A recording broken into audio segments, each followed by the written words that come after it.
Don't believe me? Look around. Look at how many people are so depressed and desperate and sad on their job that they are literally damn near ready to take their own life. That's not where you're supposed to be. That's not appropriate. So you have to defend yourself. Economic self defense needs to be a thing.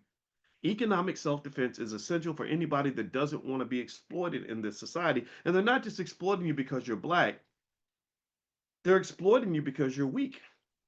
And if you're weak and black, yes, being weak and black is different from being weak and white. But at the end of the day, the operative term in that conversation is weak. Being strong and black is better than being weak and white. Weak white people get exploited too. Strong black people are able to defend themselves. So, what move are you going to make? Economic self defense. Thank you, Jen. Let's keep reading here. So he says that being black, this sentence is just so heavy I had to stick on this. He says it leads to lower levels of occupational status. Why? Well, because you know who owns the businesses, and of course, they're not going to hire you first. They're going to hire themselves first. So you get lower occupational status, lower income, lower levels of wealth. Income and wealth are two different things. They feed into each other, but they're not the same thing. Lower levels of health. That's all connected because lower income is connected to worse off health, as well as we talked about how fried chicken is the devil, right? Stuff like that. Poorer housing, which is connected to wealth. Fewer two-parent households. That's also connected, but it's also about culture. Some people think marriage is for white people. Higher unemployment. Higher unemployment. It's always going to be higher than if you're white because if you don't own the businesses, then they're going to hire you last. What person in their right mind is going to take care of a stranger before they take care of their own? That don't even make no sense. Greater contact with the criminal justice system. That goes back to slavery. And higher levels of marital disruption than the white population. Many of these things could be fixed with things like therapy, but of course, we all believe we're perfect, and none of us are willing to actually sit down with a therapist and heal that trauma so that you don't end up cussing out your wife.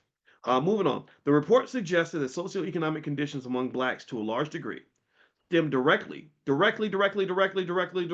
the structural, economic, and social inequalities produced by centuries of slavery, Jim Crowism, and benign neglect.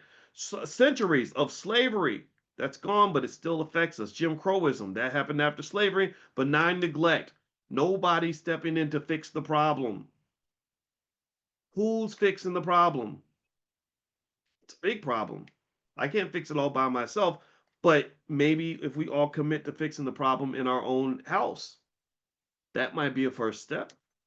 Because a community is nothing more than a collection of families, and families are collections of individuals. So you heal and fix individuals, and then they form families, then those families will be strong, and then the community becomes strong.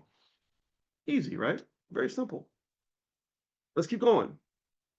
Since the black man is the primary target of racism, it is, the report explains, in large measure why black men are disproportionately burdened with health problems and the shortest life expectancy of any race or gender. So this proves very clearly that racism does kill you. It does kill you.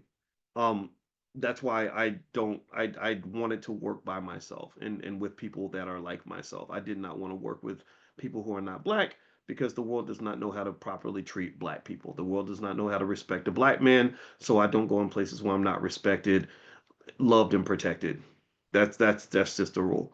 So ultimately, I think that we can commit ourselves to developing protocols and possibilities so that our children are not exposed to the elements the way we were. You're not throwing your kids out there having them beg for possibilities. And the thing about it is that AI is kind of flipping all of it on its head too. When AI is here and millions of black jobs disappear, then suddenly you're gonna have a lot of people really scrambling, a lot of people not knowing what to do, and nobody's preparing